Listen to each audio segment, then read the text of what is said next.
Right. तो आज हम पढ़ेंगे क्या, प्रीपोजिशंस, ठीक ना। Now we are going to learn how to use this prepositions. इन का प्रयोग कब किया जाता है? में के लिए। लेकिन जब इनका प्रयोग तब होता है जब कोई वस्तु स्थिर होती है, किसी वस्तु के अंदर होती है और स्थिर होती है, तब किसका प्रयोग करते हैं? इन। जैसे we are in the classroom, हम क्लासरूम में हैं। The ink is in the marker, ठीक है ना। The water is in the bucket. तो इस कंडीशन में क्या लगेगा? इन। लेकिन जब मोशन होता है और मोशन के साथ कोई वस्तु किसी घेरे के अंदर प्रवेश करती है या कोई व्यक्ति किसी घेरे के अंदर जाता है तो उसमें इनटू का प्रयोग किया जाता है।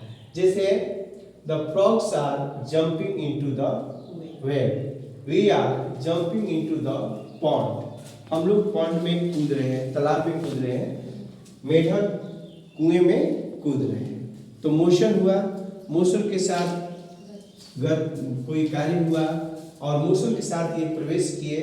कोई भी चीज किसी चीज के अंदर प्रवेश करता है तो उसमें किसका प्रयोग करते हैं? इनटू का।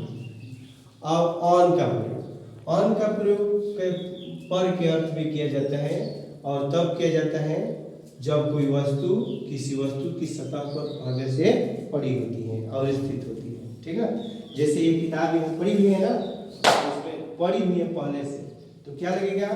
The book is on the floor. किताब कहाँ है? फर्श पर है। और वहीं कोई मोशन के साथ कहीं फेंक रहा है, चाहे रख रहा है, तो उसमें क्या लगेगा? अपॉन। जिससे the boy is jumping upon the plank. लड़के चौकी पर कूद रहे हैं, चाहे we are putting the book upon the table.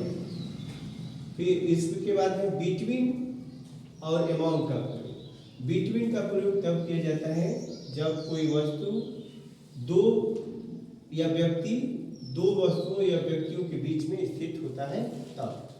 जैसे एक रामायण से उदाहरण लेते हैं। Sita was standing between Ram and Lakshman. Sita Ram और लक्ष्मण के बीच में खड़ी थी। और एमोंग का प्रयोग दो से ज्यादा के लिए किया जाता है।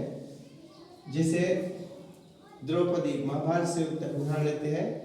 Draupadi was standing among Pandavas. Draupadi पांडवों के बीच खड़ी थी। तो दो से ज्यादा थे इसलिए क्या लगा?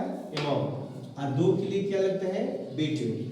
इस तरह ओ एफ, ऑफ, ऑफ का प्रयोग का के अर्थ में अक्सर होता है। जैसे this marker is made of plastic. किससे बना है? प्लास्टिक से। That chair is made of plastics. जैसे या the legs of the chair, the blade of the fan. इसमें क्या लगेगा? ऑफ। ऑफ का प्रयोग दूर होने से के अर्थ में किया जाता है। जैसे don't jump of the moving बस। चलती हुई बस से मत कूदो। Don't jump of the moving train.